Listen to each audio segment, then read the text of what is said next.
Voilà 15 ans que la crise des déchets empoisonne littéralement les habitants de Naples et de sa région. Après la dioxine dans la mozzarella, des traces de radioactivité ont été détectées cette semaine dans des déchets hospitaliers. C'est un véritable drame écologique et sanitaire qui éclate au grand jour. Un reportage de Romain Miranda.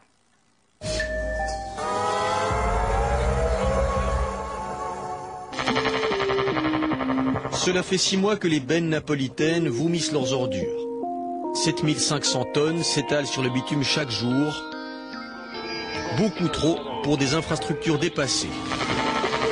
Alors que les habitants excédés mettent le feu aux déchets, une ville et une région de 6 millions d'habitants sont au bord de l'asphyxie.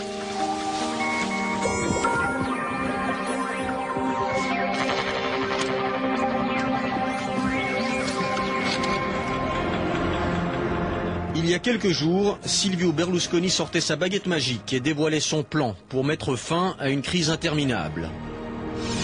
4 incinérateurs allaient sortir de terre, 9 décharges seraient ouvertes et gardées par l'armée. On y empilerait pêle-mêle déchets ménagers et résidus industriels dangereux, et l'une de ces décharges verrait le jour à Chiaiano, dans la périphérie de Naples. Mais à Chiaiano, on ne veut pas de décharge et la population descend dans la rue.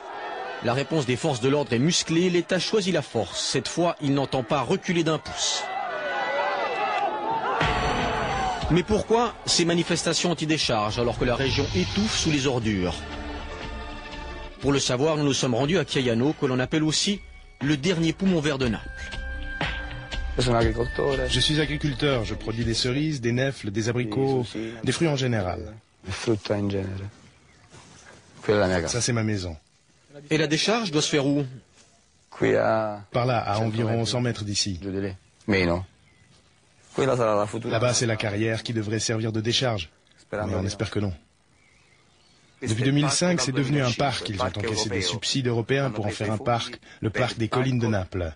Ici, avec le vent, on reçoit même le sable du désert. Vous imaginez ce qui va arriver avec la puanteur de Chiaiano? Je ne pourrais pas accoler mon nom, mon entreprise, ma terre à ma production. Je ne vendrai pas des cerises imprégnées de dioxine ou de Dieu sait quoi encore. Moi, je suis quelqu'un de sérieux, c'est tout ce qui me reste. Une décharge de 700 000 tonnes au cœur d'un parc naturel. C'est plutôt curieux. Étrange aussi que le gouvernement ait choisi cette ancienne carrière de tuf après le rapport défavorable rendu par cet expert. Il y a d'importantes fractures dans le tuf et les parois sont instables. C'est impossible d'y travailler avec des moyens lourds. Ça provoquerait d'importantes vibrations et on risquerait d'importantes chutes de pierres. Un autre problème, c'est qu'ici, sous nos pieds, on trouve une grande nappe phréatique alimentée par l'eau qui s'écoule des collines au-dessus de nous. Dans mon rapport, j'ai expliqué que déposer ici un tas de déchets de 70 mètres de haut, comprenant des déchets dangereux, c'est comme insérer une tumeur maligne dans un organisme. Autre particularité napolitaine, l'implication présumée de la Camorra dans les manifestations. C'est ce que dénonce ce curé napolitain opposé au crime organisé dans la région. Il vit sous escorte depuis 4 ans. J'ai reçu des informations concrètes qui indiquent que derrière cette manifestation se cachent les intérêts du clan Nuvoletta Polverino, qui contrôle depuis des années le secteur de la construction dans la région. La Camorra est une véritable entreprise qui investit, et pas seulement dans la drogue, car c'est moins intéressant. Si on se fait pincer, on reste au trou pendant de longues années.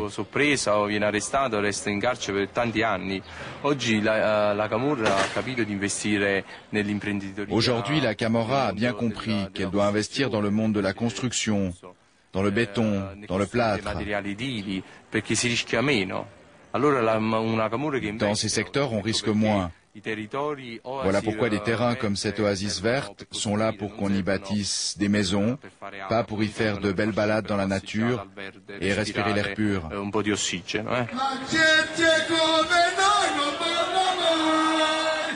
Le projet de décharge de Chiaiano met donc en danger des intérêts très particuliers, sans oublier bien sûr une importante nappe phréatique et tout un écosystème.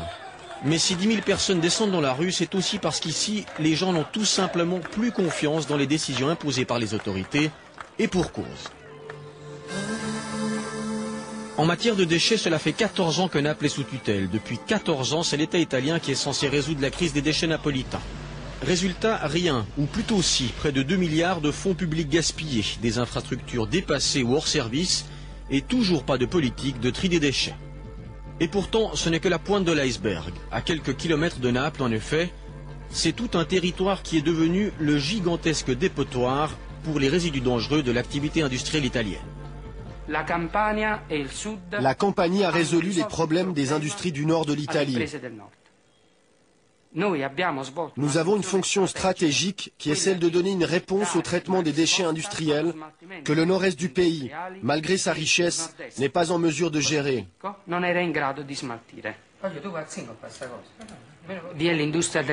C'est simple, il y a l'industrie du Nord qui a des problèmes avec le traitement de ces scories toxiques, il y a un intermédiaire au sud qui prend le contact, ils organisent le transport, le plus souvent la nuit avec des camions anonymes. On trouve un trou contrôlé par la Camorra sur nos terres en menaçant le propriétaire ou avec son consentement, on décharge et on recouvre le tout. Résultat, une terre meurtrie par des déchets qui libèrent entre autres de la dioxine, une substance toxique que l'on a retrouvée cette année dans le lait de bufflone, pâturant dans la région.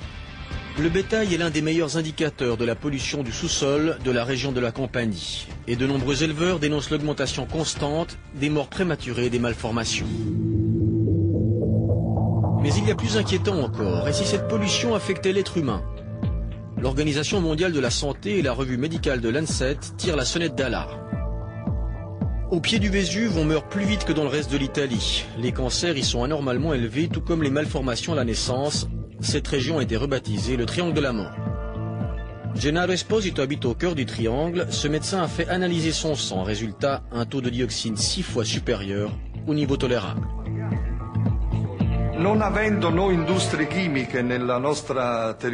Étant donné que nous n'avons pas d'industrie sur nos terres, qui sont avant tout dévolues à l'agriculture, nous pensons que le cycle alimentaire est responsable de la contamination. Ce sont les substances toxiques contenues dans les aliments, dans l'eau et dans le sous-sol qui nous contaminent. L'État est absent, rien n'a été fait, les territoires ne sont pas contrôlés, la santé publique est mise de côté. Aujourd'hui, la situation est dramatique. On devrait tous émigrer à l'étranger pour garantir la santé de nos enfants. C'est justement ce que compte faire Sergio Sedia avec sa famille.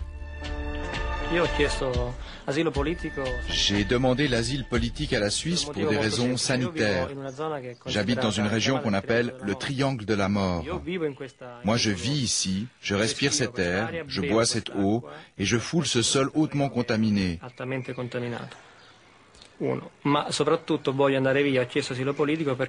Mais surtout, je veux m'en aller et j'ai demandé l'asile car j'ai compris que l'État refuse de voir ce désastre pour des raisons politiques et économiques. Assainir les quelques 2500 décharges illégales recensées en Campanie serait probablement beaucoup trop coûteux. Et politiquement, on risque l'échec, alors on regarde ailleurs et on attend. Regardez, voici le périmètre de sécurité. C'est écrit « Travaux en cours ». L'air est irrespirable. Antonio, ne t'approche pas trop.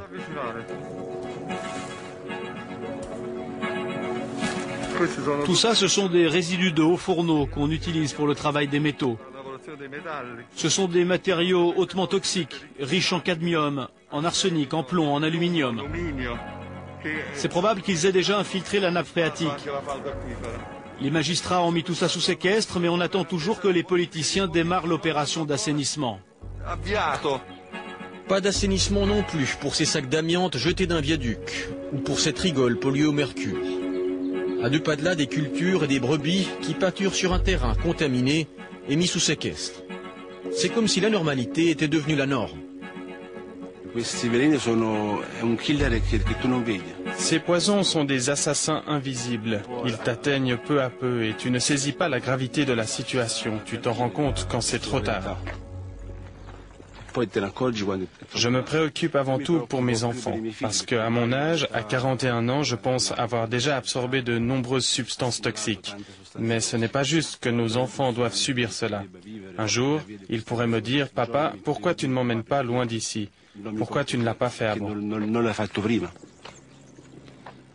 Cela pourrait être la plus belle région d'Italie.